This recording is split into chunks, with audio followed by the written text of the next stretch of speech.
lectura, hermanos, la primera carta del apóstol Pablo a los Corintios, el capítulo 2, versículo 16.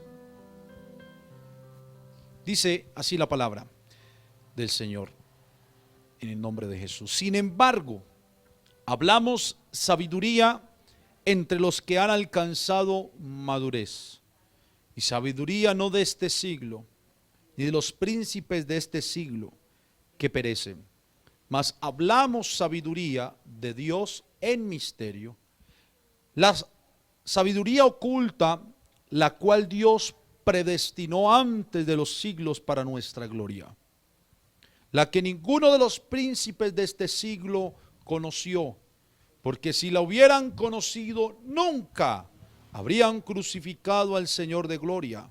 Antes bien, como está escrito, cosas que ojo no vio, ni oído oyó, ni han subido en corazón de hombre, son las que Dios ha preparado para los que le aman. Pero Dios nos la reveló a nosotros por el Espíritu, porque el Espíritu todo lo escudriña, aún lo profundo de Dios. Porque ¿quién de los hombres sabe las cosas del hombre, sino el Espíritu del hombre que está en él? Así tampoco nadie conoció las cosas de Dios, sino el Espíritu de Dios. Y nosotros, digan todos, no hemos recibido el espíritu del mundo, sino el Espíritu que proviene de Dios, para que sepamos lo que Dios nos ha concedido, lo cual también hablamos, no con palabras enseñadas por sabiduría humana, sino con las que enseña, ¿quién? El Espíritu, acomodando lo espiritual a lo espiritual. Pero el hombre natural no percibe las cosas que son del Espíritu de Dios, porque para él son. Por eso los del mundo no nos pueden entender. Para ellos es locura todo lo que nosotros vivimos. Y no las puede entender, porque se han de discernir espiritualmente. En cambio, el espiritual juzga todas las cosas, pero él no es juzgado de nadie. Uy, qué palabra, el espiritual. Porque ¿quién conoció la mente del Señor? ¿Quién le instruirá? Mas nosotros tenemos la mente de Cristo. Gloria al Señor Jesús. Tomen asiento, hermanos. Quiero empezar este discipulado de este mes, los miércoles que nos quedan de este mes de diciembre, para hablarles, hermanos, acerca de un tema que siempre he querido hablarle a la iglesia, y creo que este es el momento de esa temática, y es la mente del cristiano. Vamos a tratar, con la ayuda del Señor Jesucristo, a entender la mente del cristiano. La mente del cristiano. ¿Qué es lo que suele pasar, suceder por la mente de un cristiano, de un creyente? Para poder entender al final de toda esta enseñanza lo que acaba de decir Pablo, que nosotros tenemos la mente de Cristo. Pero para ello, hermano, yo quisiera que le diéramos una definición a lo que es o tratemos de ver las diferentes perspectivas de lo que es la mente. Un tema muy debatido. Hoy veía una conferencia, se puede decir conferencia, charla, de unos grandes maestros de la palabra. Ellos siempre dicen maestros de un grande Dios, y es verdad, pero es que son grandes maestros. O sea, esos hombres son unos maestros que me les quito el sombrero, lo que Dios les ha permitido hacer y enseñar. Y había algo que ellos decían, y era cómo la filosofía griega de alguna manera ha permeado nuestra cultura, nuestras vidas, nuestras mentes, nuestras costumbres, y nosotros no lo sabemos. Y me pareció muy interesante.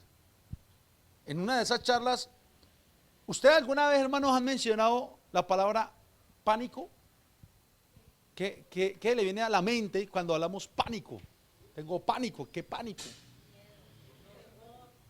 Temor, miedo. ¿Y si sabe usted que esa palabra pánico es una palabra de la filosofía griega y más precisamente de una situación que pasaba con un dios griego pagano que se habían creado, levantado, y este hacía unas caras en un momento determinado y asustaba a las personas, y ahí salió la palabra, daba pánico ver la cara, que de ahí viene la mitología también, porque se volvió después un mito, todo eso, mitología griega, ¿no?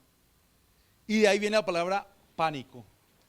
Y nosotros usamos ese tipo de palabras y realmente ni sabemos de dónde vienen y cómo de alguna manera esas palabras nos terminan influenciando nuestras costumbres o esas situaciones vividas por los griegos nos terminan influenciando de una u otra manera. Y muchas, hermanos, muchas cosas que decimos, que hablamos, o la manera de ver la vida, de alguna manera tiene una influencia desde la filosofía griega. Desde la filosofía griega. Y cuando hablamos de la mente, ¿cómo les parece que en la antigüedad, 7 siglos antes de Cristo, 6 siglos antes de Cristo, habían debates acerca de la existencia del hombre, la antropología, de dónde viene el hombre, de dónde existe el hombre, cuál es la esencia del hombre? Y dentro de tantas charlas, debates, cuestionamientos, también se hablaba acerca de la mente. ¿Qué era la mente? ¿Qué era el alma? ¿Qué era el espíritu? ¿Qué era el cuerpo? De ahí salieron los dualistas, los materialistas, los universales, filósofos, hablándoles de filosofía. Para Aristóteles la mente, Aristóteles, filósofo, se puede decir el papá de los pollitos, ¿cierto? La mente o psique es el acto primero, pensaba él, de todas las cosas. Es lo que hace posible que sintamos o percibamos. Existen además 3 tipos de psique, decía él: vegetativa, de las plantas; sensitiva, de los animales; y racional del hombre. La psicología humana se basa en los 5 sentidos. De ahí viene toda la parte de la rama de la psicología, y todo psicólogo tiene que estudiar a todos estos filósofos de la mente. Para Platón, la mente era un órgano que se ocupaba de las ideas puras. Esto decía Platón y pensaba Platón. Y era considerada completamente separada del cuerpo. La mente separada del cuerpo, un órgano en donde se concebían las ideas puras, decía Platón. Y este estado de cosas se mantuvo hasta la época de Descartes, el cual nació en el 1596. ¿Por qué Descartes? Porque para Descartes, otro de los influyentes dentro de la filosofía y aún la psicología, hay 2 sustancias creadas, decía él. Este era dualista, y ahí viene el dualismo. Dos sustancias creadas diferentes, el cuerpo y el alma. Descartes decía, ay, el hombre está compuesto por el cuerpo y el alma. Dos sustancias. A la que también él dominó, o denominó, perdón, mente. Al alma, él le dijo, es lo mismo que la mente, dijo Descartes. La esencia del cuerpo es la extensión, mientras la del alma o mente es el pensamiento. El cuerpo es espacial y el alma no tiene extensión, decía Descartes. O sea, veía alma y cuerpo. No veía en ese entonces y no hablaba de espíritu, sino alma y cuerpo, dualista. Pero eso es dentro de lo que es la filosofía y el pensamiento filosófico y los psicólogos, porque de ahí viene, de hecho la psicología estudia todo lo relacionado con la mente humana, la parte cognitiva, qué es lo que sucede con el hombre. Yo le decía hoy a un pastor, hablando con un pastor, le decía, yo creo que encontré la gran problemática aparte del pecado, hermano Gallardo, aparte del pecado. No es una nueva revelación, no. Es una conclusión. Yo creo que he encontrado la gran problemática tan linda, de la humanidad. Ay Dios. Y la gran problemática, o segunda problemática, la primera es el pecado. El pecado. Pero para mí la otra problemática de la humanidad está aquí. O bueno, uno siempre señala aquí, ahorita vamos a ver eso. No dice aquí, señalando el cerebro. Y vamos a analizar algo de eso. Está en la mente del hombre. Está en la mente del hombre. Una de las grandes problemáticas hoy en día. Y por eso digo segunda problemática, porque el pecado es la gran problemática y Cristo vino a solucionarla. Pero digo segunda problemática, ¿saben por qué? Porque aún para los mismos cristianos, la mente les juega un papel importantísimo, para bien o para mal. Al mismo cristiano le puede, vea, Judas, ¿qué pasó con Judas? La mente le jugó un papel, ¿para qué? Y después cuando se remordió porque él no se arrepintió, hubo remordimiento, ¿qué hizo? Se quitó la vida. Pero le pregunto, ¿cómo estaría la mente de ese hombre? Trocada y confundida, decepcionado, desilusionado y todo lo que quiera ver, al punto en que en lo que terminó fue en el suicidio, y ahí hay una influencia espiritual. Pedro también negó al Señor. Bueno, el otro lo vendió, Pedro lo niega, pero el Señor le permitió el arrepentimiento. Ahora, ¿cómo le jugó el papel la mente a Pedro? ¿O la mente qué papel jugó en la vida de Pedro? Lo llevó a razonar y a comprender el mal que había hecho y apartarse de ese pecado que había cometido. Y volvió al Señor como era. El uno para mal y el otro terminó para bien. Sea como sea, la mente, hermanos, está jugando un papel importantísimo en la vida del ser humano. Está ya comprobado. Y la ciencia, la Organización Mundial de la Salud, las noticias están diciendo, lo anuncian cada momento, que en este momento uno de las, se puede decir, de las grandes enfermedades que hay en el mundo entero es psicológico, mental. Y ahí se va en la línea de la depresión, sí, de la depresión. La gente en China se tira a los edificios por depresión.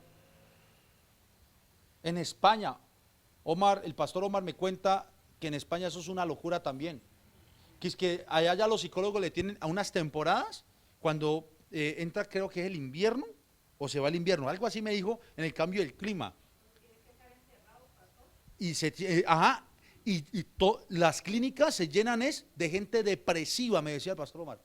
Y le tienen ya un nombre en las clínicas para atender a la gente. O sea, volvió hasta un negocio. Porque la gente no soporta el encierro. O el cambio climático, lo que está sucediendo en sus cuerpos, el cambio. Hermanos, la pandemia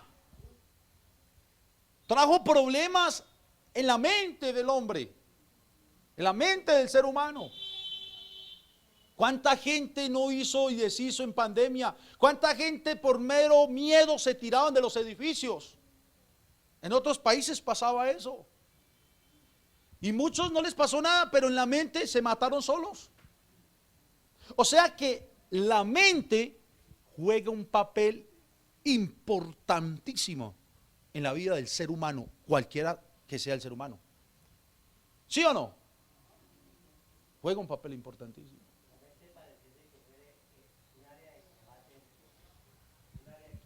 Hermano, yo digo que las grandes batallas se están librando hoy en día es en la mente del hombre. Las grandes batallas se libran hoy en día en la mente del hombre. Me decía el pastor con el que hablaba que había encontrado en este año la palabra clave del año. Y muy buena esa palabra, me gustó. Y yo le dije, yo también encontré la clave y hablando con él un día la vi. Y es acerca de la mente. Y esa palabra era que nosotros somos los que decidimos, escúcheme bien, usted y yo somos los que decidimos si vivimos bien o vivimos mal, sencillo. Somos nosotros, no es el vecino, no es mi familiar, no son mis hijos, no es mi esposo siquiera, ni mi esposa, quien decide cómo vivo yo. Yo decido cómo vivo y todo lo decido aquí. Les voy a poner un ejemplo. Usted sale a la calle y alguien en la calle recién sale a trabajar y alguien en la calle cuando sale apenas a trabajar le pega tremenda insultada y le dice: usted es un tonto mongólico con síndrome de esto, y mejor dicho, todo lo más ofensivo, y lo trate de enfermo. Un ejemplo, aunque la enfermedad no es una grosería, pero que lo traten como tal. Usted decide si eso que escucha de lo que alguien le está diciendo se lo cree y le afecta todo su día de trabajo. O usted decide si eso que le están diciendo para usted es como cualquier otra palabra, dice: ah, ya terminó, bueno. Pero usted sabe que eso no es cierto y sigue su vida y su camino. Hay quienes cualquier cosa, hermanos, en la calle, en el hogar, en el trabajo, ¡bum!, al piso. Caen de una. El problema no es la calle. El problema no es el hogar y lo que me rodee. El problema no son las personas y lo que me digan. El problema soy yo y está aquí. Totalmente. Soy yo quien tengo el problema y yo decido, hermanos. La decisión es mía. Si sufro o no sufro. Una deuda.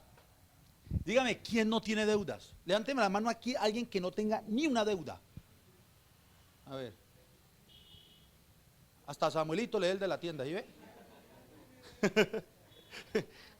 Anita también lee el de la panadería. ¿Quién no tiene deudas?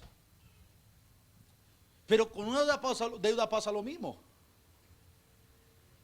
Hombre, hay que trabajar, hay que pagarla. Pero si llega un día que no tengo para pagar, pues yo le enseñé aquí qué hay que hacer, hay que hablar. ¿Sí o no? Hay que hablar, hay que poner la cara a la entidad de: mire, no puedo pagar esto y lo otro.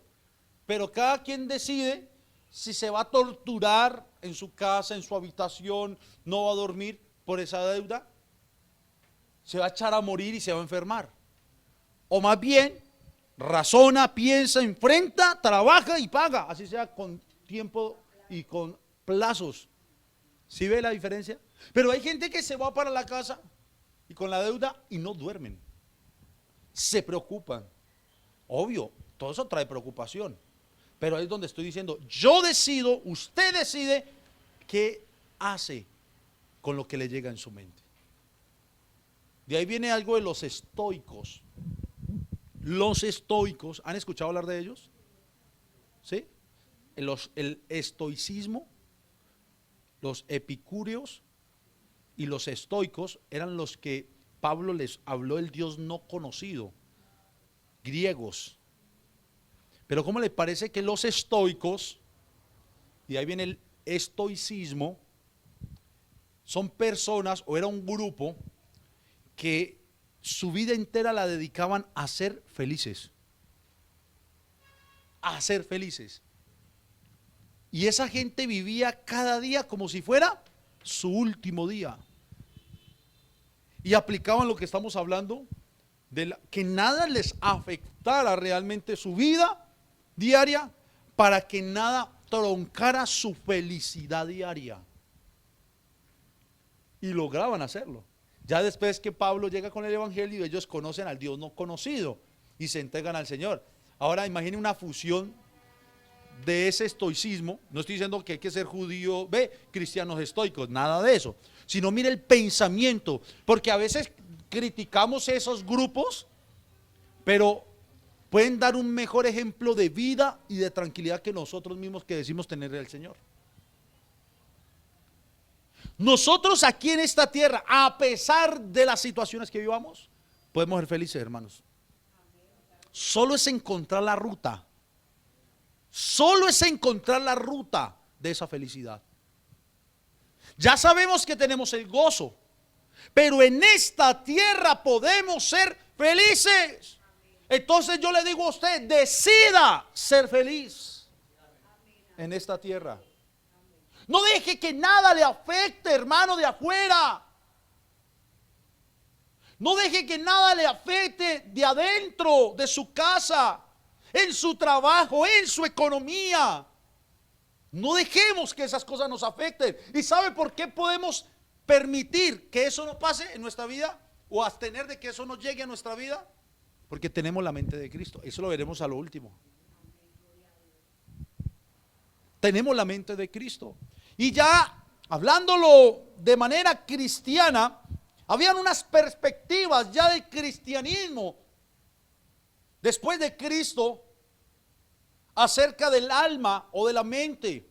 De ahí sale la perspectiva dicotomista, que hablaba cortado en dos, y hablaban cuerpo y alma, que es lo mismo que estaba hablando Descartes. Cuerpo y alma. Después viene la perspectiva tricotomista. De ahí viene tricotomía, y es alma, espíritu y cuerpo, que vemos en la palabra donde dice: y todo vuestro ser, espíritu, alma y cuerpo sean guardados. Entonces unos decían: no, solo hay alma y cuerpo. Miren los grandes debates que han habido en la historia, y no hablaban de espíritu. Pero otros decían: no, son tres esencias de la vida de una persona: espíritu, alma y cuerpo. Tricotomistas. Pero estaba otra perspectiva, y era la perspectiva multifacética. Esta perspectiva hace un reconocimiento a todas los apartes de la Biblia que hablan acerca de la parte inmaterial del hombre. La perspectiva multifacética. Y esto ya fue parte de la historia del cristianismo. Por ejemplo, parte inmaterial del hombre, hablaban del corazón como parte inmaterial y no física. Nosotros cuando hablamos del corazón pensamos en el músculo que bombea sangre. Hermanos, este es el corazón como órgano, ¿no? Es un órgano, ¿cierto? Que es un músculo. ¿Y cuál es la función de ese músculo? Bombear sangre. Bombear sangre. Pero este es el corazón que habla la Biblia. Nosotros tenemos un cerebro físico, natural, compuesto por unas diferentes partes, que el prefrontal, que el cerebelo, que como el lóbulos izquierdo, lóbulo derecho,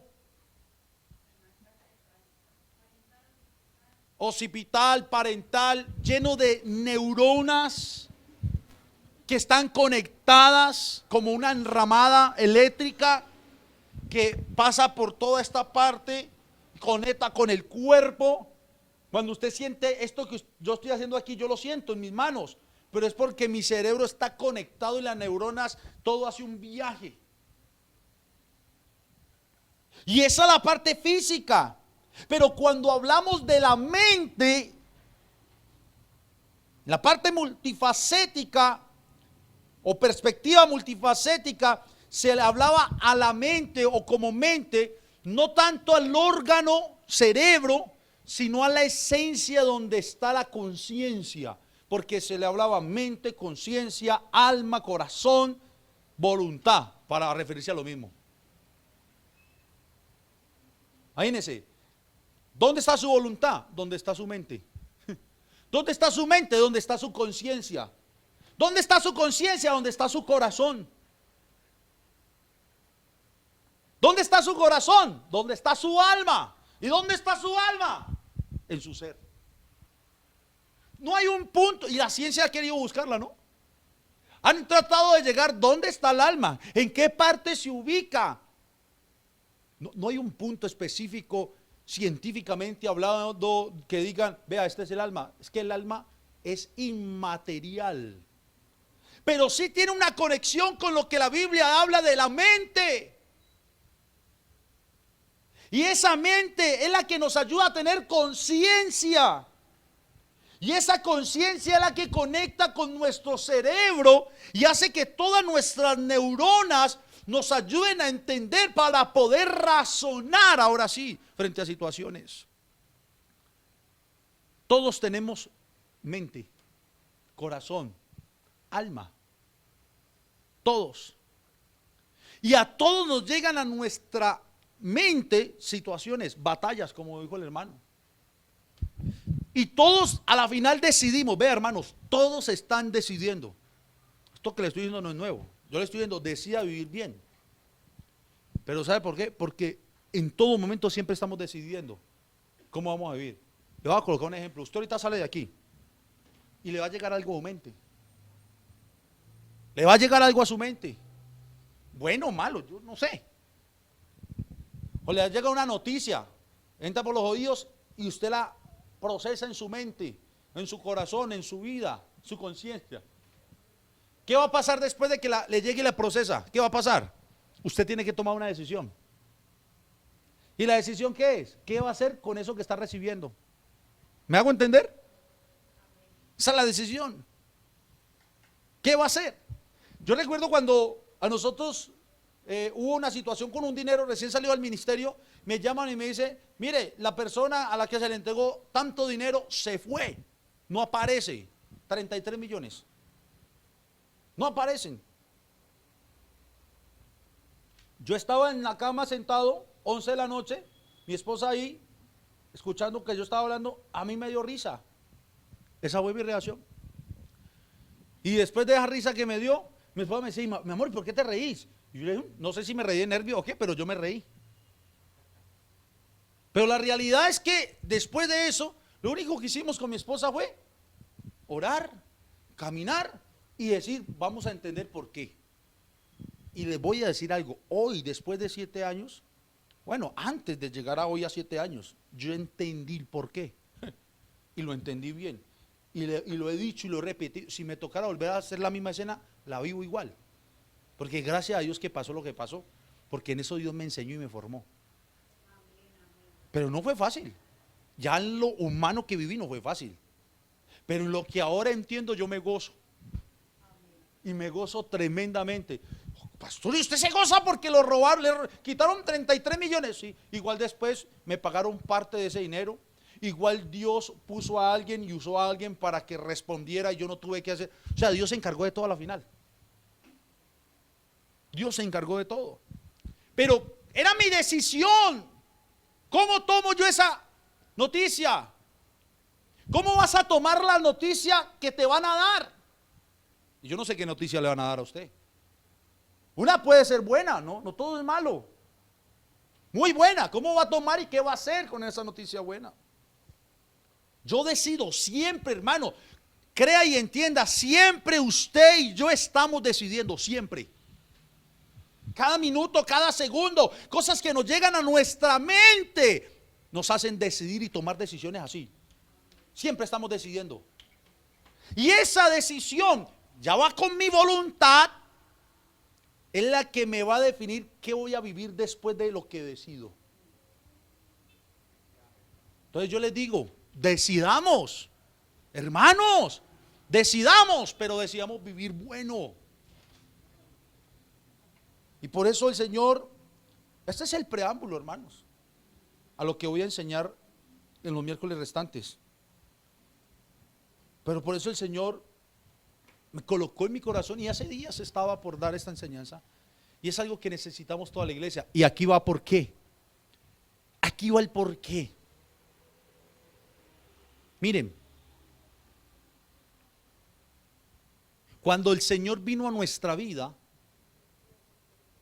cuando Jesús vino a nuestra vida, Él vino a cambiar y a transformar ¿qué?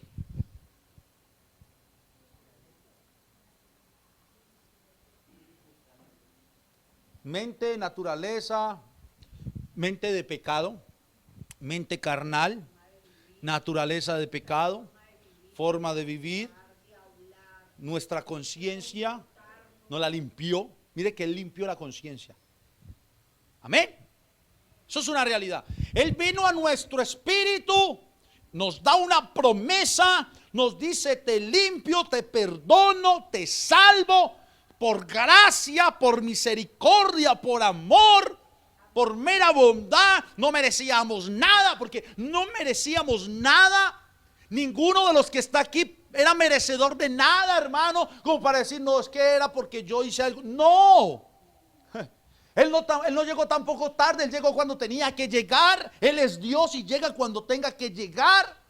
Pero llegó a nuestra vida ofreciéndonos perdón, salvación, amor, misericordia.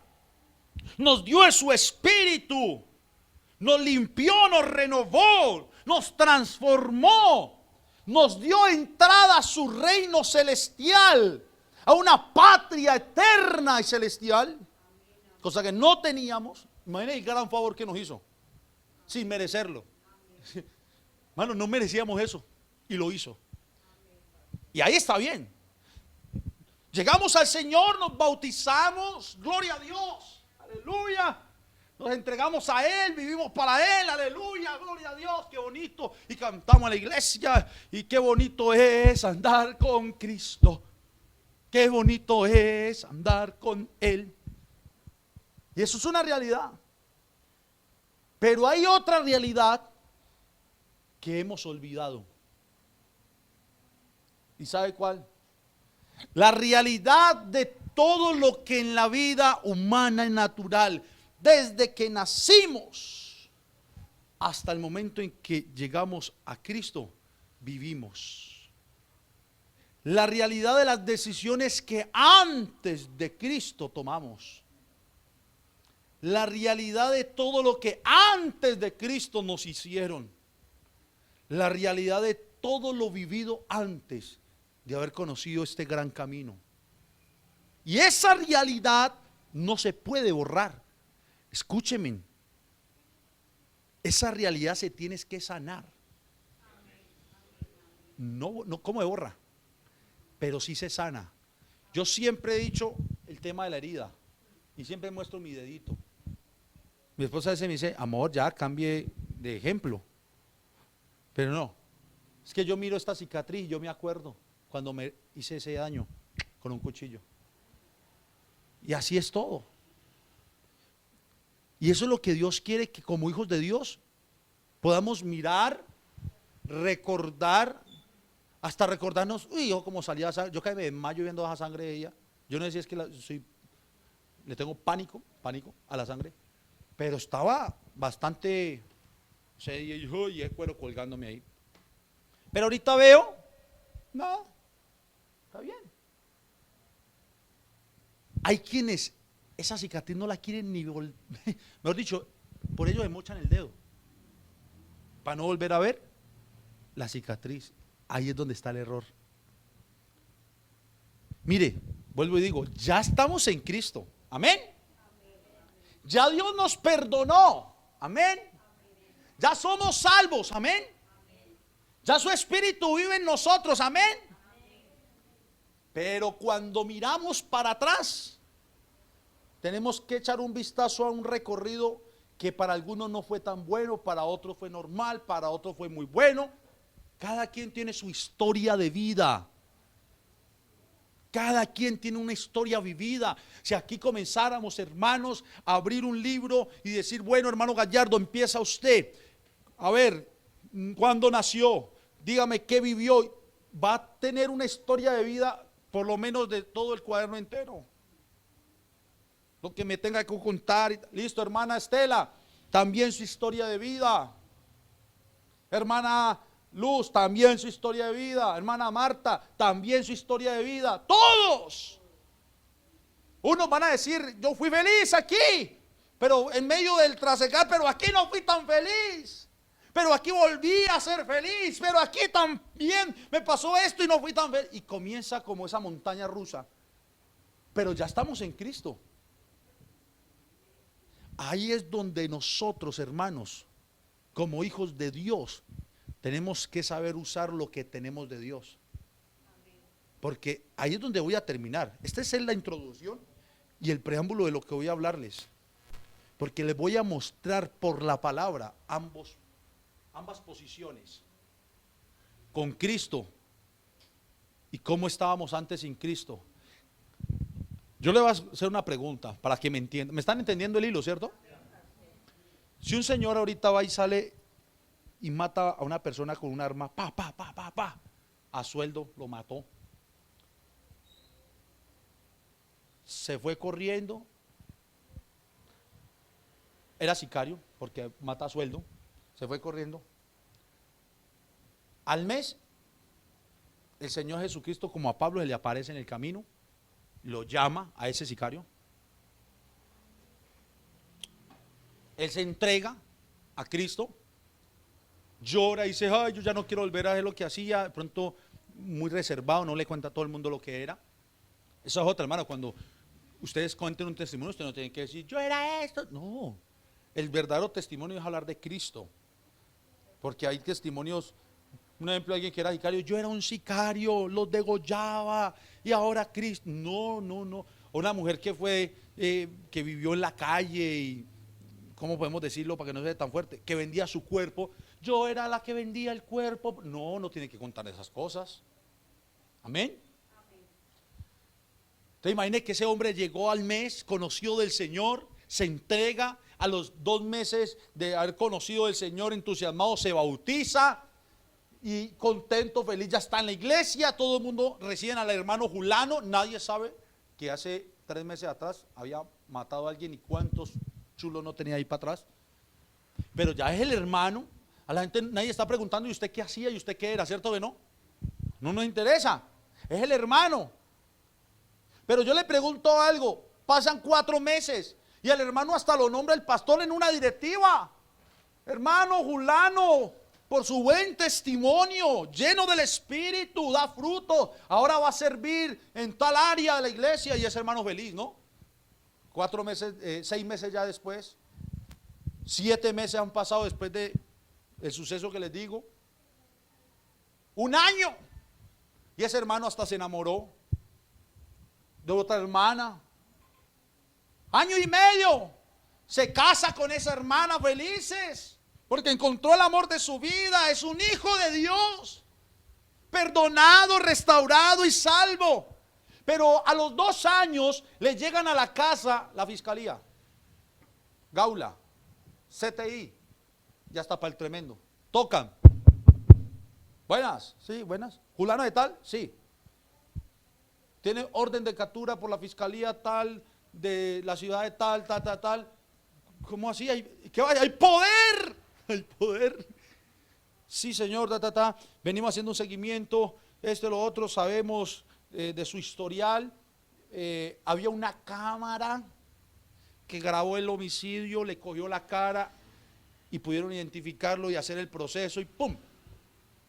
Queda capturado. Y ahí, ¿qué prueba para el hermanito? ¿Sí? ¿Qué cosa tan dura para el nuevo hermano? ¿Sí? Dios, ¿por qué le está haciendo esto al hermano? ¿Sí? ¿Tan malo Dios que lo está mandando a la cárcel? No. Son las consecuencias de lo que antes de Cristo había vivido y había hecho. Pero, el hermanito puede tirarse de rodillas y decir, ¿y por qué, Señor, ahora que dejé el sicariato, maté 50 y nunca me cogieron y ahora sí me cogen? Esto es una prueba muy dura. Dios no me quiere. ¿Por qué Dios me castiga? Puede pensar el hermano. ¿Será? ¿Será, hermanos, que es así?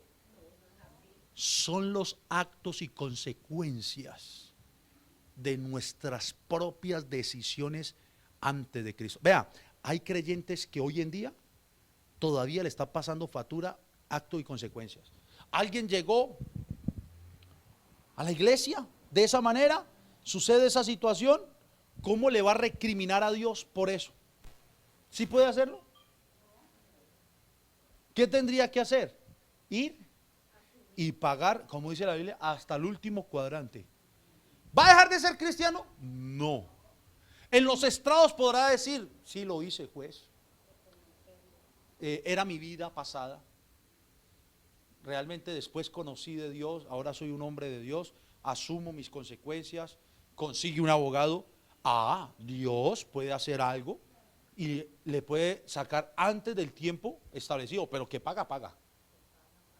Conocí un hermano, una vez cuando fui a un ayuno de 3 días con unos hermanitos, estamos en la iglesia donde yo me congregaba antes, nos vimos por allá detrás de Cristo Rey, una finca, y nos encerramos. Y ese hermano que nos recibió, ese hermano era, pero bravo, bravo, bravo, era mafioso, gatillero, todo eso. Y él nos contó el testimonio de él. Odiaba a los evangélicos, una situación tremenda. La esposa oraba por él, clamaba por él, rogaba al Señor. La esposa se había entregado al evangelio y él bravo, bravo.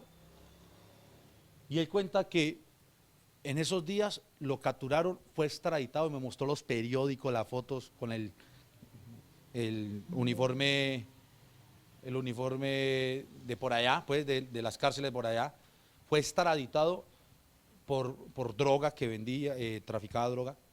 La cuestión es que la condena que le habían dado supuestamente, o que le iban a dar, era para quedarse allá hasta, mejor dicho, no salía vivo. Allá conoció del Señor, allá reconoció a Jesús, allá hizo todo, y el Señor lo sacó como en 4 años de una prisión de Estados Unidos y por drogas. Y él llorando contaba eso, llorando. Y después nos dimos cuenta que el hermanito le dio cáncer. Y yo lo visité con cáncer y todo. Él era gordo y se puso flaco. ¿Y sabe qué me decía? No importa. Dios está con... Ese hombre era una cosa, o es una cosa. ¿Sabe qué pasó? Dios lo sanó de ese cáncer también. Se levantó, hasta la última vez que lo vi me lo encontré en un centro comercial bien gordito, de un hermano de la Iglesia Pentecostal Unida de Colombia. Bien gordito y varón, ¿cómo vamos? Predicador, lo invitan a predicar por el testimonio que él tiene, de él hablar cómo Cristo hizo la obra y tal. Pero entonces, todos traen una consecuencia o pagan una consecuencia, buena, mala, no tan buena, de cosas que hicimos. Es como el que tiene sus deudas. Yo le pregunto, hermano, si yo tengo una deuda o adquiero una deuda, me entrego a Jesús, Jesús hace que en el banco se borre la deuda porque me bauticé, me entregué, porque vivo para Él.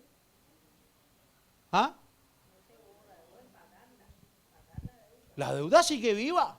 No vaya a pagar y verás que los mandan hasta crédito. ¿Sí o no? Y entonces después Llegan situaciones difíciles y decir, pero ¿por qué estos momentos tan duros? No, miremos cuáles eran nuestras decisiones en la economía, en nuestra administración. Y que hoy en día, vea hermano, para una deuda es fácil. Usted para endeudarse, alguien le puede traer aquí una tula con 200 millones. Cójalos, cójalos. Nomás es decir, listo. Me lo paga después, listo. ¿Listo? Y para gastárselo sí que es fácil, ¿o yo? Uno dice 200 millones, vea, eso se va así. Pero venga, le digo, páguelos.